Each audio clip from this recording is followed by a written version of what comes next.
Hello everyone, welcome to my next YouTube video. So আজকে আমরা আলোচনা করব ফিজিক্সের একটা ফান্ডামেন্টাল বিষয়।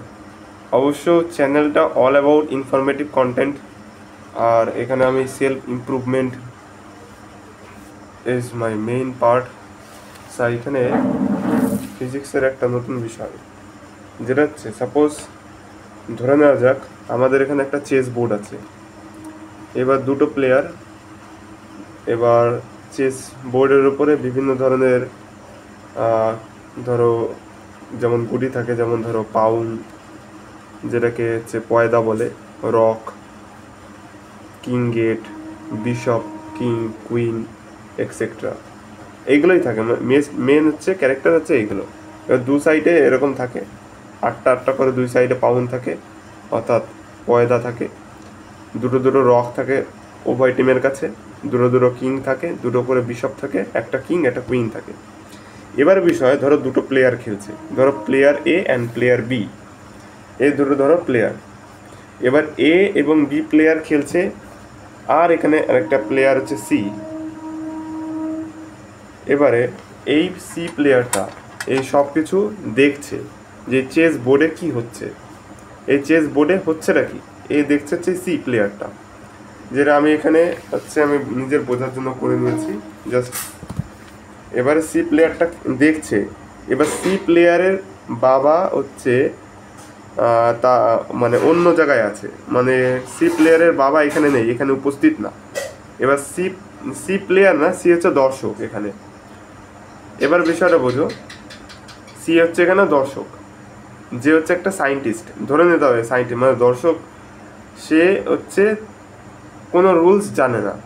এই চেস বোর্ডে যেই মুভমেন্টগুলো হবে, যে এক একটা পয়েন্টের, যেমন পাউন এর যে মুভমেন্ট, রকের যে মুভমেন্ট, কিং গেটের যে মুভমেন্ট, বিশপের যে মুভমেন্ট, কিংয়ের যে মুভমেন্ট, এগুলোও জানে না। ও কোনো রুলস জানে না চেস সম্পর্কে।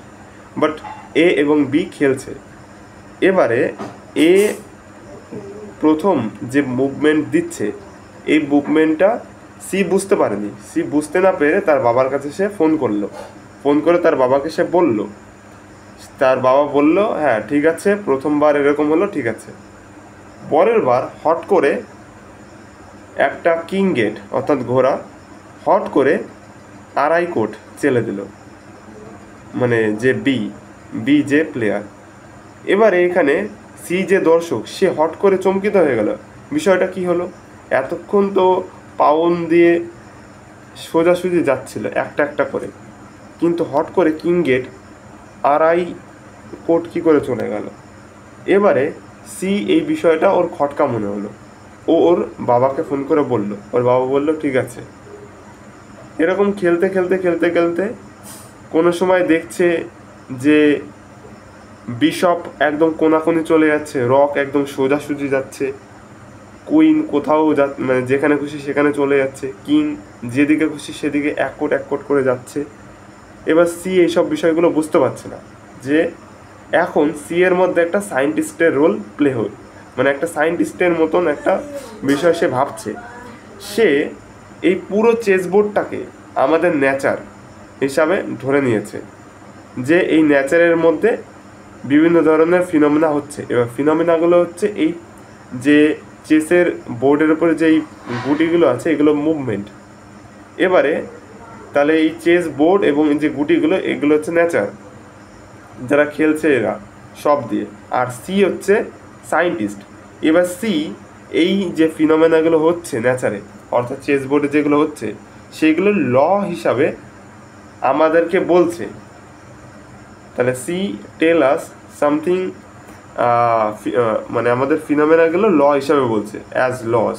ওকে, তাহলে আমাদের এখানে একটা জিনিস বিষয় নজরে রাখতে হবে, যে এই যে নেচার অর্থাৎ ফিজিক্যাল ওয়ার্ল্ড, মানে ওয়ার্ল্ড, এই যে চেস বোর্ডটা পুরো, এখানে যে গুটিগুলো আছে চেস বোর্ড দিয়ে টিয়ে, হ্যাঁ, এবং দুটো অপোনেন্ট প্লেয়ার দিয়ে টিয়ে, এরা পুরোটাই হচ্ছে একটা ফিজিক্যাল ওয়ার্ল্ড।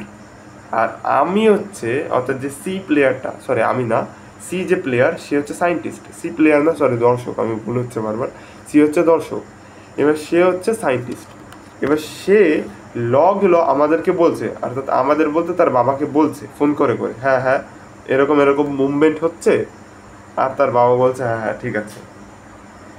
এই হচ্ছে বিষয়। কিন্তু এখানে সব থেকে হচ্ছে একটা বিষয়, এই যে চেস বোর্ড, এই চেস বোর্ডটা যে তৈরি করেছে সে তো একটা আর্কিটেকচার, সে তো এখানে নেই।